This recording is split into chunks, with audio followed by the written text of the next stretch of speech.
有请主持人赵川。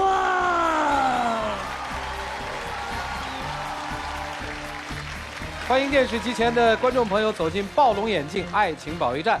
本栏目由 Bloom 暴龙眼镜冠名播出。本节目由休闲旅游领导者途牛旅游网特约播出。休闲旅游找途牛，下载途牛 APP， 手机预订更便宜。选择幸福，选择亚塞和拉盼盼，盼盼到家，安居乐业。本节目由拉芳柔顺洗发露特别赞助，在这里感谢拉芳柔顺洗发露对于本节目的大力支持。手机下载，使用甜甜圈提出情感问题，就有机会在爱宝节目中得到涂老师1对1的解答。使用微信摇电视参与实时互动并分享至朋友圈，就有机会获得实物大奖。今天我们请到的是心理学方面的专家于继进于老师，欢迎于老师。影视演员刘亚金刘老师，华谊嘉信的副总裁曲伟曲老师，欢迎曲老师。爱情导师涂磊涂老师，欢迎涂老师。下面先来了解一下这一对嘉宾朋友的一些基本情况。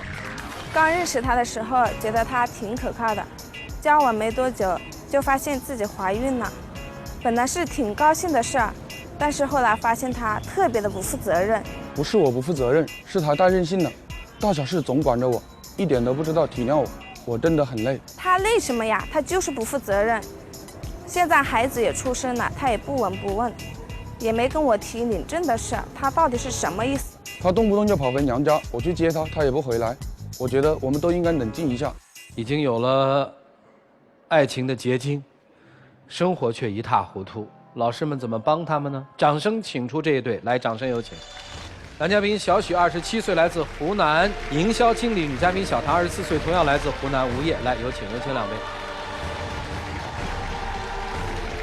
欢迎两位，愿意在这个现场公开箱子里的秘密吗？我愿意。交往了多久就发现自己怀孕了呀？半年。其实从孕期到最后的分娩，大概还需要9到10个月的时间，对吧？对。这段时间里面没有提出要领这个结婚证吗？有啊。他提的还是你提的？他提的。啊，那不是不负责任啊，那为什么不领呢？他就是嘛，现在我带着孩子回娘家都住了快1个月了，他也没跟我提领证的事，也没来看我。我没来看你，我是3番5次到他家里去。因为之前嘛，他也提过一些很过分的要求啊，包括因为我当时可能考虑他年纪比较小，比较任性，也体谅他。我哪有任性呢？你不任性，你以前我们刚开始交往的时候，你就一天到晚出去喝酒，喝得醉醺醺的，我就偶尔出去喝一下酒，怎么啦？你认为那是偶尔出去喝一下酒，但是你看一下，当时你的身体又不是很好，你出去喝酒，有时候感冒了，我就是关心他，我说吃点感冒药，对不对？他是说什么？这讨厌这个，讨厌那个，更不说去打针了。啊，打针哭得整栋楼都听到，好像要生命一样。我就是怕打针，我就是怕痛嘛。我当时可能就是说，哎，反正你小嘛，没关系，可能做了妈妈以后啊，可能会好一点，因为人慢慢的成熟了嘛。但是结果呢，不还是一样？坐月子期间，因为我们的习俗是不能吃个辣的或者炒菜嘛，对他的身体不好，对小孩的身体不好。那个都是老一辈的思想，我都在网上查了，吃了又没有关系。难道你就不会体谅一下吗？我老爸老妈也是这么大的年纪了。他要照顾你，还要照顾小孩，他也是为了你的身体好，你就认为啊，我老爸老妈或者是什么刻意或者怎么样子的，就是不符合你的口味。我说你任性，你还不信。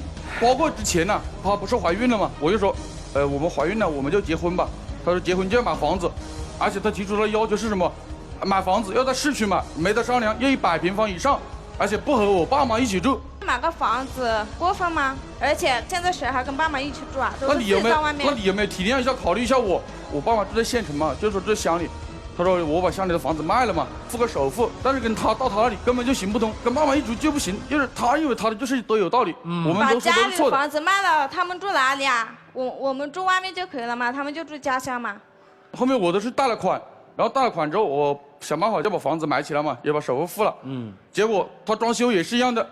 因为她怀着孕嘛，家里可能装修她就去不了嘛。因为工作当时我也有我自己的事情，我老爸老妈呢，就是可能在这个贴那个厕所的瓷砖了，没有去问她，稍微简单一点。她呢一进来就指这个瓷砖，这是谁选的？这什么东西？那个瓷砖本来就选的好丑啊，那颜色。我们结婚的话肯定要选漂亮一点的。你的想法都是左也要漂亮，右也要漂亮。我们本来买的房子就只那么大，不管我爸妈在家乡有没有房子，我在想到时候他来我们这里住啊。也要留个房间给他，我小孩长大了嘛，也有个房间。我给他想，就改个房间给我小孩。他说什么要改个衣帽间，就是很大的个房间，放衣服放镜子。他说要化妆什么的。女人本来就爱漂亮嘛，我要一个属于自己的化妆间，属于一个自己的服装间，怎么了？你爱漂亮，什么都要属于你的，前面的都依了你。我就说，哎，就买了家具那些东西啊，就稍微可能买便宜一点的，等经济好啊，我到时候就换不。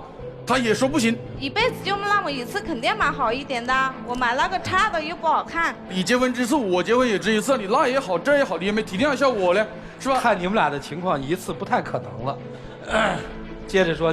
我记得还有一次还更过分的，就说那时候生了小孩也有一段时间了，我老爸老妈照顾小孩呀也比较辛苦不，我老妈就打个电话给我，她说儿子，她说我今天有点头疼感冒或者怎么样子，我说这个好办了，我说我打电话叫我老婆回来了，肯定要照顾一下，对不对？我打电话给她，她说什么啊？现在没时间，你又没有正式的事情，为什么你不能第一时间赶回来呢？我不是说了，我跟朋友在外面有事吗？他就是感冒一下，带一下孩子，我晚一点回就回来了，又没有关系。那是的，你有没有想过，你感冒的时候，那你又休息多久呢？是什么样的状况呢？有没有带小孩呢？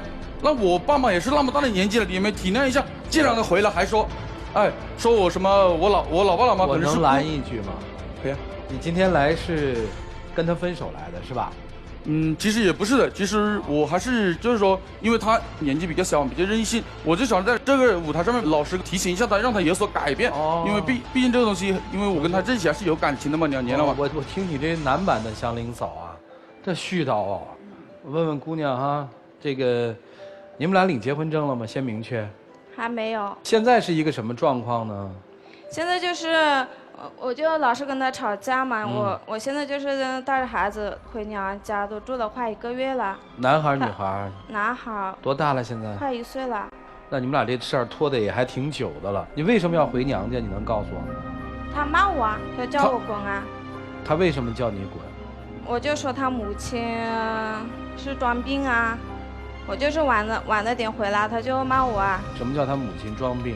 他打电话跟我说他母亲生病了嘛，叫我回来带孩子。我那时候就是约了朋友在外面聚一下，就想晚一点回去带孩子也没关系嘛。他听到了他就说我呀，叫我走啊，我就抱着孩子我就回去了。等于你未来的婆婆在帮你带孩子，生病了你没及时赶回来，是这么个意思吧？对。好，那这个男生平常他对你好吗？平常对我还好。还好，就是我坐月子的时候，我打电话他又不接呀，而且发短信也不回呀。那你有没有想过，因为之前搞装修啊，包括这些东西这事情，我的工作也耽误了，是吧？我就想在工作方面多投入一点。然后你做了些什么？回去之后就是查我的电话记录，查我的短信，他竟然还叫他表哥到我公司去。他就说，哎，我这个不负责任，那个不负责任呢。我说什么？他表妹在家里坐月子，我在外面一天到晚怎么样？谁叫你打电话又没有接啊，短信也不回啊，我就叫他去看一下，怎么了？那我也有我的事情不？我不可能说一天到晚就是因为你的事情就一天到晚跟着你转不？我也要养家糊口不？如果我工作不继续努力的话，那我们以后日子怎么过呢？等于女生在坐月子的时候怀疑男生在外面不太好，是吗？查实了吗？没有。就是个怀疑哈行，男生一肚子委屈是吧？这已经不是第一次说什么为一点小事争吵回家了。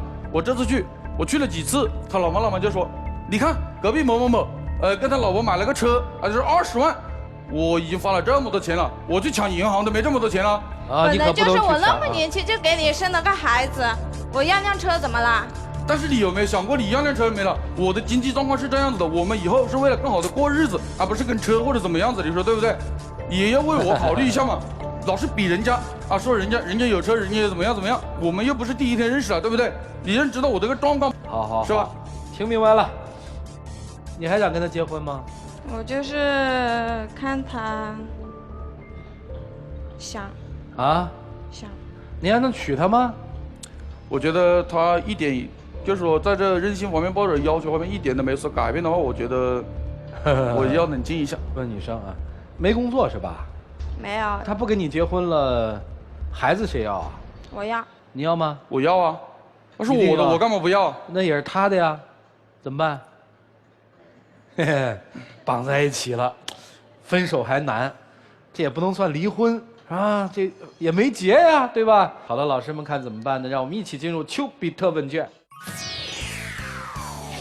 一直你也在口口声说他任性，所以从认识到基本到现在，他所有的任性，你都基本上以包容忍让来结束，是吧？对，基本上都是这样。对，你知道任性是怎么回事吗？小孩一哭，爸爸妈妈看马上就怎么样引起注意了，哟，这孩子怎么哭了，是不是？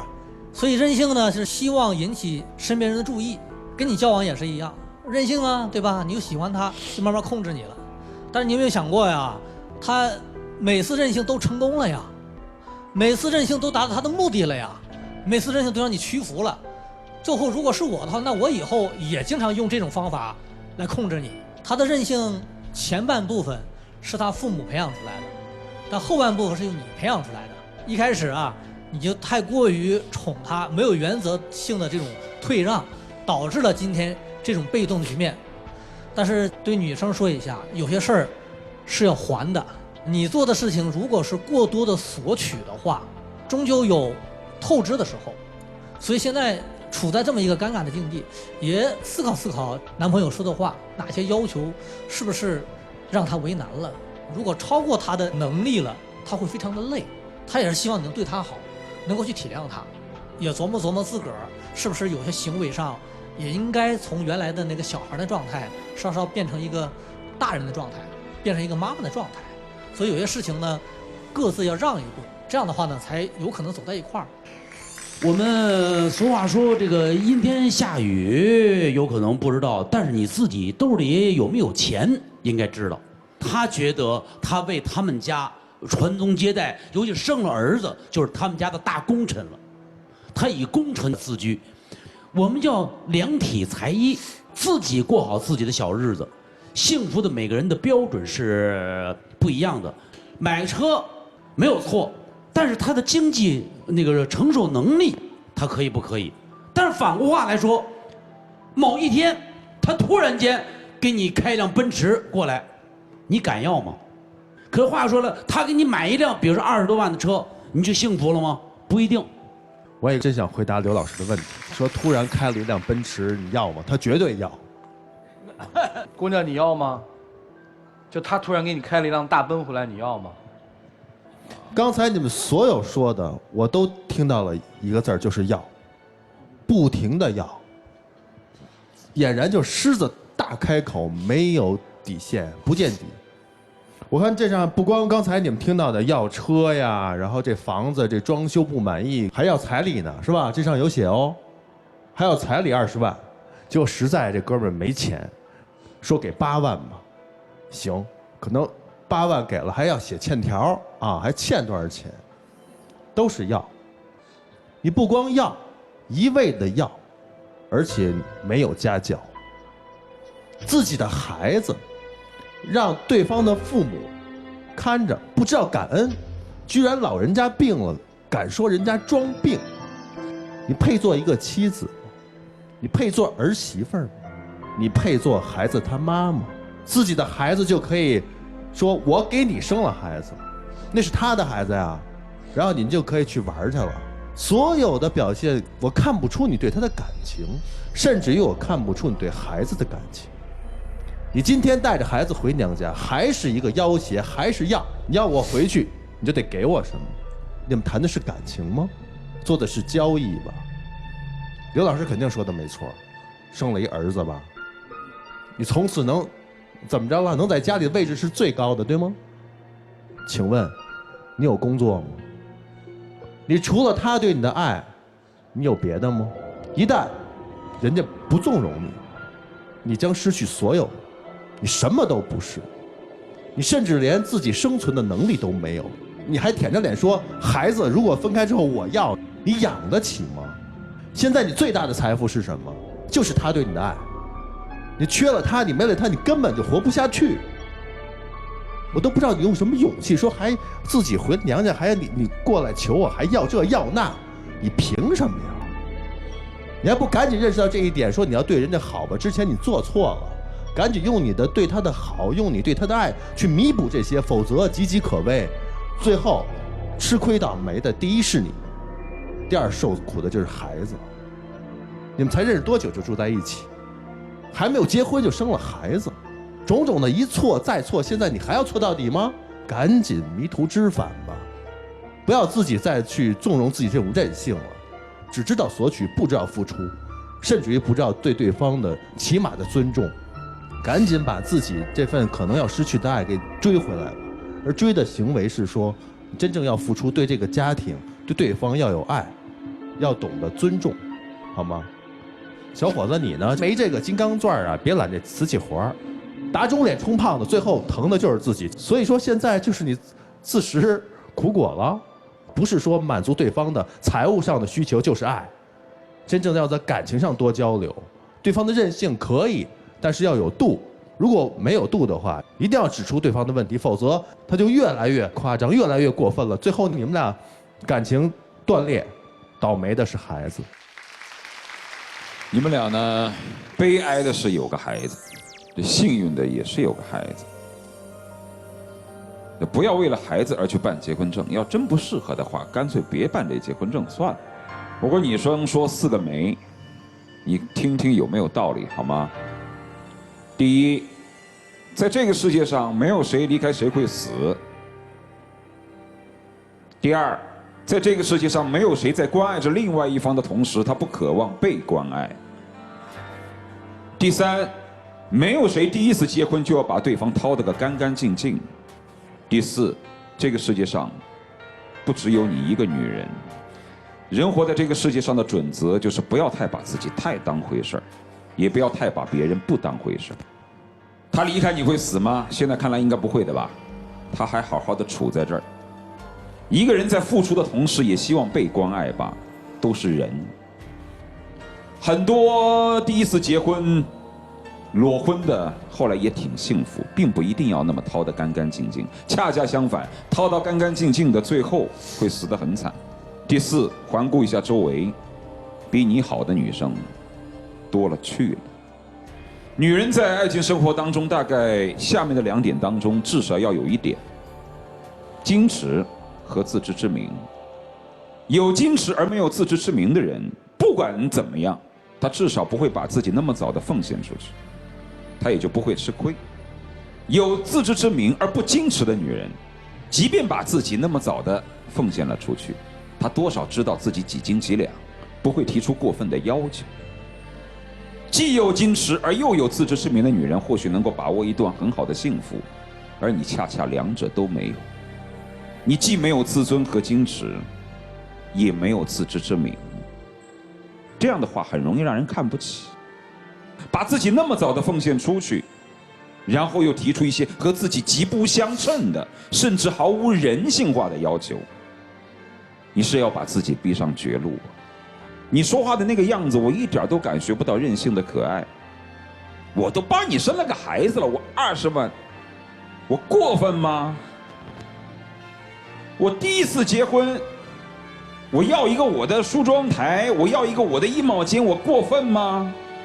其实说句实在话啊，你要单论这个要求，还真不过分。每个女生都想找到幸福，但是你在找到幸福的时候，你不能让别人不幸福。就你好了，别人都不好，你想带着儿子自己一个人过吗？你想把周围的人都逼死吗？所以说你啊，这个曲总说你说的真的不过分啊，就没有家教，但是我觉得你还不坏。你要是坏的话，你应该早先把结婚证打了以后，你再提要求。男生呢，你别看你那副老实样子，放纵任性比任性本身更可恶。我刚才说的那4个全是你造成的。第一，这个世界上没有谁离开谁是活不了的，你一定跟他说，亲爱的，离开你我就活不了。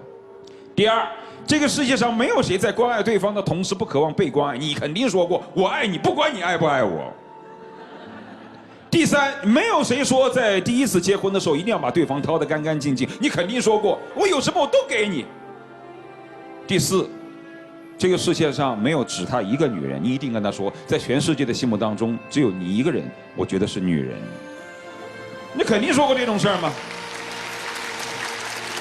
男生有的时候在想要得到一个女生之前，嘴那个贱呢，就是没有什么都敢往外掏啊。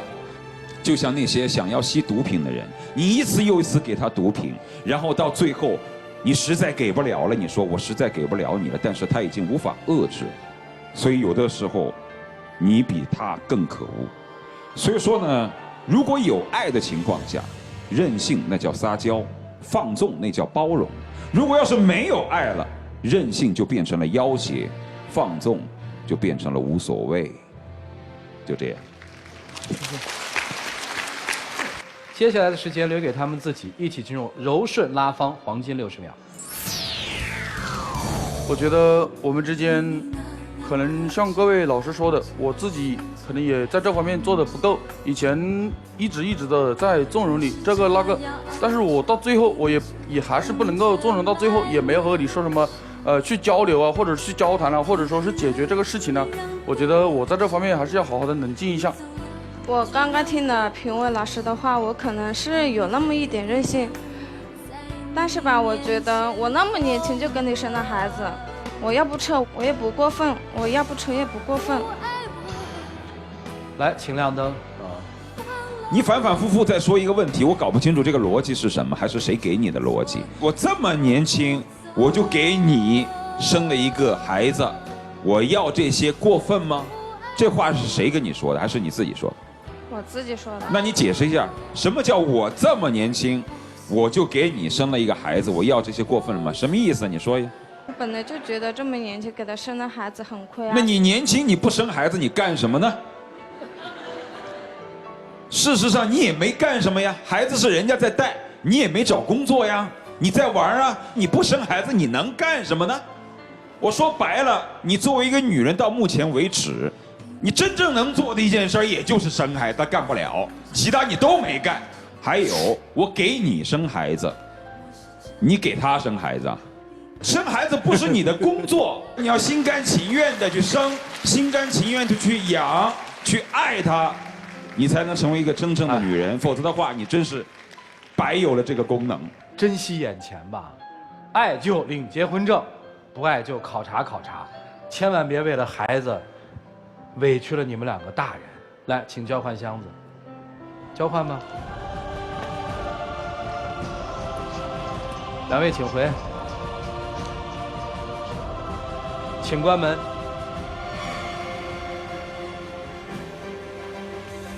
看看吧，看看两个人怎么下这个台阶吧。这个台阶到底要不要下呢？5、4、3、2。暴龙眼镜提醒您，精彩节目马上开始。5、4、3、2、1，请开门。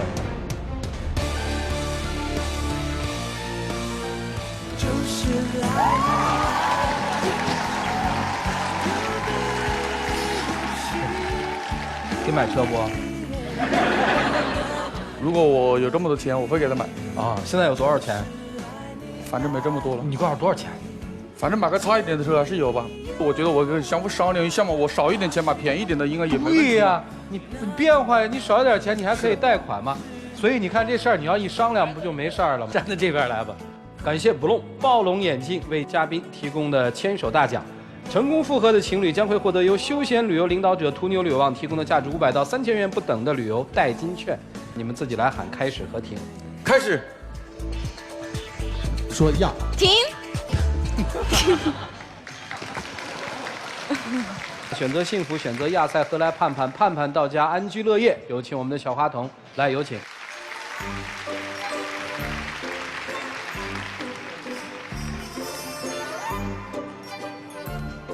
谢谢你们啊，各位，让我们一起来见证他们的求婚仪式。亲爱的，我们回去领结婚证吧，嫁给我吧。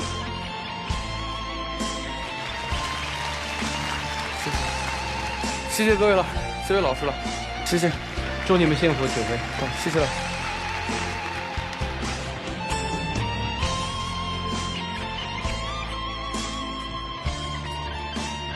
感慨万千，算是一个结果。未来的生活的路会怎么样？希望他们好好的把握。我们来看下一对嘉宾朋友遭遇了一些什么，请看。跟他在一起交往有一段时间了，我感觉很委屈。他特别强势，非常大男子主义。我怎么强势了？我所做的这一切都是为了咱们两个好啊！跟他在一起，每一次吵架，无论对错，都要我去跟他道歉。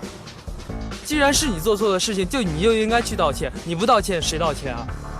就这样，他们家还觉得我脾气大，婚宴说取消就取消了，根本没有通知我。我爸妈也是为了防止我以后受气嘛。这个你只要出来道个歉，我们这个婚还是可以再结的。难道还要我去道歉吗？我都不知道我错在了哪里。跟上面那题有点反，啊，上边是女人的任性，这个是男人的任性。来，掌声请出他们，掌声有请。男嘉宾小田，23岁，来自河北，一名工程师；女嘉宾小杰，25岁，来自河北，是一名文员。来，有请两位。欢迎两位，愿意公开相女的秘密吗？愿意。愿意。大2岁。对。怎么认识的？学校的联谊会上认识的。是你先追的他，还是他先追的你？我追的他吧。今天为什么来？道歉。道歉。他给我道歉。他给你道歉来了。啊，好。小片里说，一直不管怎样都是你道歉，是真的吗？是的。能举点例子吗？我们交往2、3年了啊，然后就是本来这一次我们2个准备结婚了嘛，亲朋好友我们2个家都已经通知好了啊。然后呢，就是我回家2天，然后就是打电话到那个酒店那儿一问婚宴的情况嘛，酒店那边直接告诉我婚宴已经取消了，当时脑子一下就懵了，给他打电话过去，然后他就说，除非我再道歉，否则婚礼就不举行了。我告诉你，这个不是说我说不结婚了，我当时跟你说的很清楚了，我现在也跟你说的很清楚，你到我家跟我还有我爸妈道歉，这个婚咱们照旧结，再说其他事儿。怎么还要我道歉呀？咱俩交往2、3年，一直是我在不断的道歉，我是不是把你宠得太任性了？这话我刚听过啊。姑娘，你是怎么宠他的过去？比如说我们俩当时订婚的时候嘛，本来就是我们2个都是不是在同一个地区的，我姨还有父母都要从那个保定那边过来。你家人过来的时候亏待他们呢，他们受委屈了，吃喝玩乐哪样不是我出钱啊？还是我接的他们行吧？是，你是接的他们，但是你看你家的态度，本来我们就是说6、7个人嘛，住个酒店吧，找个便宜点不就行了吗？他爸妈就说太贵了，不行，那就在家里挤挤就行了嘛。那不是把新房让出来让他们住了吗？还怎么着啊？是啊，新房让出来全都是打地铺嘛。他妈就直接就是指着我鼻子就说，你们家亲戚来了怎么样，不许碰新床，不许怎么样的。我小姨就是做了一下新床，然后他妈当时就火了，指着我小姨鼻子就开骂。不是，我妈提前跟你说了不？跟你家人说清楚了不？新人住的主卧室新床是不可以碰的。你小姨为什么做？是你家人没有礼貌在先，好不好？当时人家累了，人家就坐一下，怎么了？你好好说就行了。你妈当时就把被子直接就丢地下了。本来就是新床，别人碰我怎么睡啊？你还用吗？你用吗？他用你用不用啊？所以我妈扔了呀。我问你，他用你用不用啊？不用了。不用了。不用了，那就不结婚了呗。我没有说不结，本来就是这个事儿嘛。然后就是说以前每次都是让我跟他道歉，然后这次不光是让我道歉，让我妈道歉，让我小姨道歉。他们家现在也就是太强势了，被我宠的。等于是你们去订婚去了。婚定了吗？当时定了。那道歉了吗？最后还是我妈去解释了，道歉了。哎，你以前都这样吗？是的。什么事儿都跟他道歉？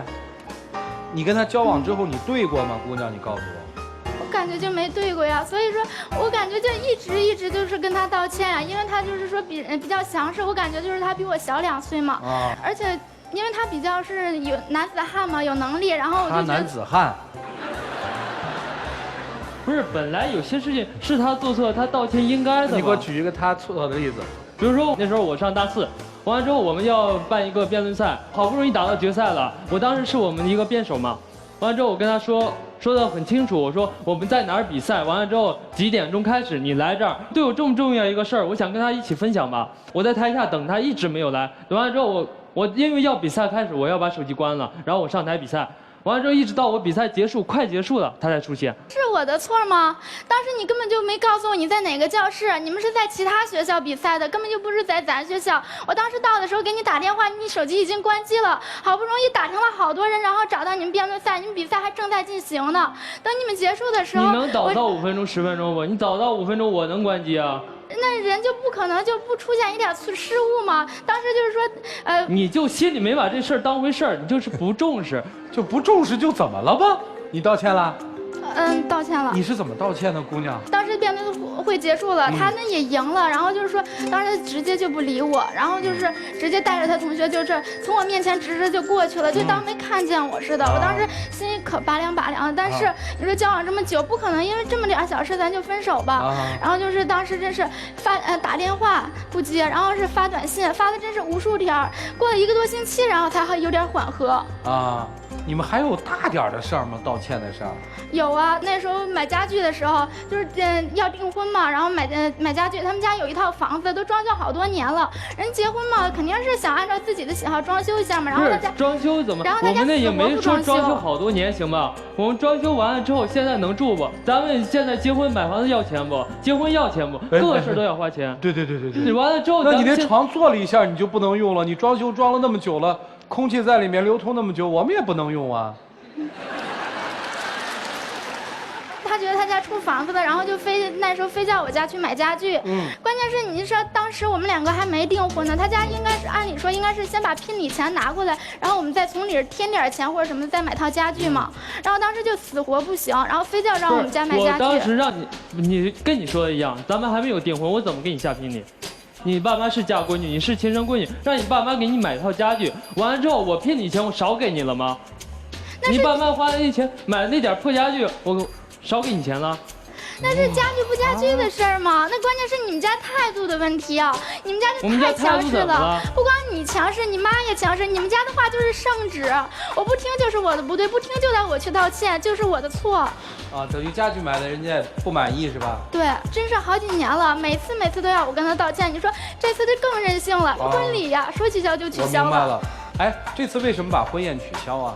他自己办的事儿确实有点不地道。本来我们订酒店挺高兴一事儿，完了之后订完酒店订好了，我带他一块儿回家吃饭。吃完饭之后，我爸妈就是在屋里打扫卫生、收拾东西的时候，我跟他一块儿在客厅看会儿电视，然后聊会儿天儿。我不知道怎么了，他光摔门就出去，拎包就走了。事情是你说的那个样子吗？本来你说结婚前肯定是订酒席、发请柬，各种事情都各种忙嘛。然后当时我们2个就是那一天去找酒店，然后就是找了好几家酒店，有一家我看着挺满意的，然后咱订了呗。然后他当时就是就是这个不同意，那个不同意，然后看看不是你结个婚找个酒店能找稍微有点档次、有点眼光行吧？我找怎么了？价比你那个便宜，然后地理位置比你那个好，然后装修也不差呀。然后他就是当时最后也决定他选的那家酒店了，然后就是说各种不满意。回他家的路上，然后他就一直跟我说你眼光不行啊，你这儿不行那儿不行。然后当面对他父母的时候，一块吃饭的时候，他也是一直在餐桌上说这个。咱们订酒店在哪儿？我应该告诉我爸妈吧？我们结个婚的事儿，我不应该跟我爸妈说，我爸妈应该知道吧？该说，但是我听姑娘说的是你在训他呀。我没有训他。语气不就是在训我吗？你当时你说一次就行了吧，然后你一直说，他爸妈去厨房收拾碗筷去了，然后他还在说我，然后当时你想忙忙乱乱的，身体也不舒服，然后就拎着包就有时候心里也不舒服嘛，然后就直接走了嘛，然后他就是我说先回家2天也没地儿去嘛，然后你那叫直接就走了呀？你一句话不说，你跟我爸妈也没有打招呼吧？你自己拎个包往外一走，把门一甩，我爸妈在里边光赶紧跑出来问怎么回事，到底有什么事啊？把门摔这么响，吓我爸妈不行，还以为出什么问题了呢。你就是出问题了，你们俩吵架了呗。所以当时我就说了，这姑娘不能要。等等，你什么意思呀？结不结婚？我现在不是说不想结，我前面就已经说得很清楚了啊。你再说一遍。他到我家跟我还有我爸妈道歉。为什么道歉？因为这个事儿就摔了个门，他要道歉是吧？对。不道歉就不结婚是吧？对。你说的啊。还想做人吗？想啊。还想像一个人一样的活着吗？千万别道歉。哎，我听不下去了，我也不想听了。就是你听这个就，你父母怎么个意思啊？我父母反正就是说，这次肯定是坚决不能道歉。啊，太好了，反正我听起来挺气愤的。老师们，你们看怎么办吧？一起进入丘比特问卷。小伙子，你说那事儿啊，都是鸡毛蒜皮的事儿，我有多大的事儿呢？然后吧，就那个气场，让人看着真不舒服。那我特别想知道你的家庭是什么样子，能把你养成这样的，处处道歉。我们家就是我父亲是比较强势啊，父亲比较强势，那妈妈什么情况？我妈就是性格也是比较有点弱嘛，跟你怎么样？有点像。那家里边就是爸爸是圣旨，妈妈就听，是吧？爸爸强势到什么程度？经常是吵架嘛，有时候回家晚了，真是就能发脾气，然后就是真的就是吵架道歉，然后不停的那个摔杯子。打人有吗？打人有过。也打过你妈妈是吧？对。打过你吗？打过。那我大概了解了。说一个稍微专业一点的词儿，叫强迫性重复。你发现她找了这个男朋友，一个这么样的情况，我们看这么生气的情况下，但是她却喜欢，却吸引了他。他的气场和气质和他的父亲非常的像，所以这个异性父母对自己造成一定影响。父亲那个气质会吸引到他。那为什么叫强迫性重复呢？对于妈妈的处境你怎么看？我觉得我妈有支持还是同情？不支持。不支持，也反感爸爸对妈妈那样子，对吗？对啊。所以你对于妈妈那份地位和场景，你是心里面很难过的，对吗？对。所以这份情感被压抑到内心之后，当你再走入你的婚恋关系的时候，你就很容易被同样气质的父亲的气质吸引。同时在你的潜意识里面，你希望在今天能力比较成熟的情况下，想去扭转这个局面。对，其实他有时候对我也挺好的。稍等，这个挺好的就是我说的重复，你还是觉得他对你好的那一面，但是在一般人看来已经是无法忍受了，但是你还能够忍受，因为在你的潜意识里面，你觉得除了好之外，你还能够发挥你的一定作用，能够去平衡这个关系，甚至想去挽救类似于你爸爸和妈妈那种关系。所以这个呢，可能你要发自内心的去想一想，才能感受得到。你自己慢慢的琢磨琢磨，跟这个情节有没有关系。但是我想说的是，你不要去试图说通过你的努力能够去改变它，那就大错特错了。小伙子，我真挺服你的。参加这个辩论赛呀，一辩手完了赢了，然后就跟人家就不理人家，发这么大脾气。我跟你说，我都上电视了，我都没敢跟我媳妇喘大气说话，你知道吗？我这你要是会说了相声演小品，你还了得呀？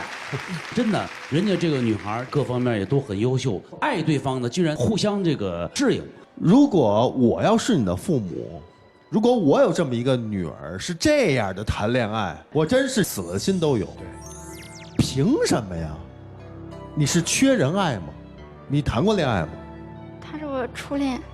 每次你道歉的时候，你是心甘情愿的吗？还是说不心甘情愿，以道歉换来之后所谓他对你的疼爱？那如此下去，他的要求会越来越过分。在你跟他所谓的这个幸福的生活里头，一段是你违心的道歉，换来了一段的你所谓的快乐。慢慢的，你快乐那个时间会越来越短，慢慢的，你整个你们俩的生活就会充斥着你的对不起。情侣之间哪有那么绝对的谁对谁错？一定是双方的都有问题，但如果一旦所有的问题都归结于你身上，形成惯性的话，那你就抬不起头来了。这种相处的模式，你觉得会幸福吗？这完全是一个不对等的一个情侣的相处的模式。虽然说有互补，比如你强势，你稍微经常会示弱，但是那得给会知情的人，会知道感恩的人，会懂你的人，你这么做是可以的。不懂你的人，那他就是垃圾。其实我们所一直在争论任性这个问题，其实岂止是任性？我觉得不是任性，是目中无人。我们说做人偶尔可以任性，但你不能没人性。任性有的时候虽然过了以后让人觉得很可恶，但多多少少不会让人产生恨，而他基本上就没把你当人看嘛。我这样说，你认可吗？不认可。那你反驳一下我吧。我怎么不把他当人看呢？你看啊，撒娇是女人的天性吧？对，他就是撒娇的时候，我一样会哄他。哄女人是男人的享受吧？女生肯定希望被哄，但在生活当中常常被指责，你根本就没有撒娇的机会，撒娇全给了他了，这哪里像谈恋爱嘛？而男生没有一点点大度，在整个这个交流过程当中，始终是咄咄逼人的。你像刚才上面那位男生，再怎么咄咄逼人，到后面都软下来了，甚至还为他进行辩驳。你哪里有呢？所以你们男女之间完完全全失去了彼此恋爱的属性。没有哪个男的是不想宠自己的女人的，也没有哪个女人是不想撒娇的，而你们俩却忍耐了这么久。你们恋爱的快乐在哪里？男女之间的打情骂俏在哪里？一点都没有。所以说我听了半天，你们的爱我没看见，我只看见了一个是享受受虐，一个享受施虐的过程，仅此而已，没有一点爱，就这样。这个世界上最痛苦的就是男人不是男人，女人不是女人的时候，这事儿就拧巴了。你是男人吗？是啊，是男人。你跟你的未婚妻吵架了，你怎么跟你父母说的？凭什么让未婚妻道歉啊？你怎么没跟你爸妈说？哎呦，不好意思，怎么摔门走了？我说话不小心把他给气走了。他错了吗？他要嫁给你，他给你省点钱，错了吗？你怎么可能就把婚宴退了呢？你怎么跟那些亲戚交代呀？你让他怎么跟他的亲戚交代？你想过这个后果吗？我没有说不结婚呢，没人逼你结婚啊。但是就这种人就你这种人现在不能嫁的，治不好不能嫁的，非要嫁给他是吧？还没受够是吧？哪儿好？有什么好？其实他有时候也挺好。不是一个人连理都不讲了，还有什么好？一个人连基本的礼数都不讲了，有什么好？我现在真是弄不明白了，就是这个好的标准是什么呀？都不讲理了，还是好人吗？他就是有时候做事也强势一点，但是，他就是。那你喜欢你就回去道歉吧。你要跳火坑，我们也不拉。好了，接下来时间留给他们一起进入柔顺拉芳黄金60秒。姑娘，你先说吧，你都习惯道歉了，来。其实我觉得咱两个在一起的日子最开始也是挺开心的，但是这么久了，一直是道歉，一直不断的重复，我不想再重复下去了。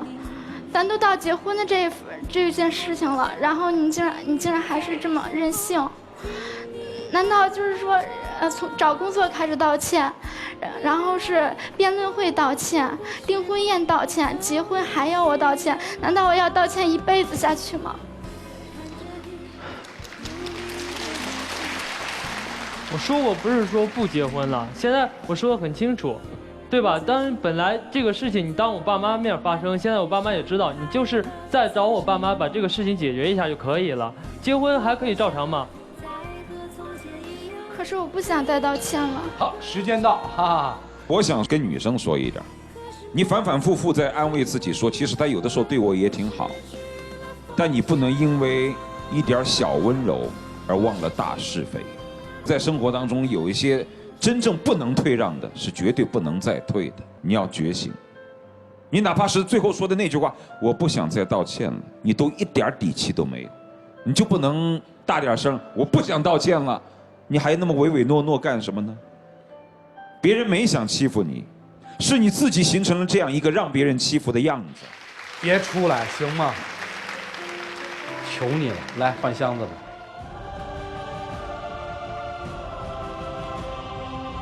请回，谢谢两位。请关门。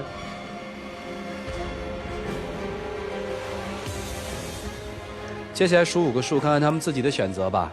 5、4、3、2、1、2、1，请开门。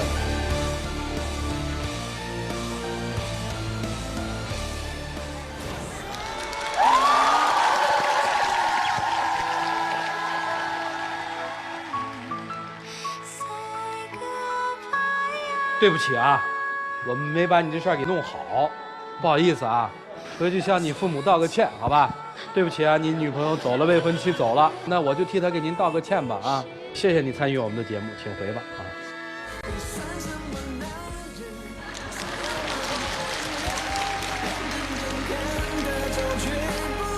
哎，接下来我们一起进入老涂有话说。啊。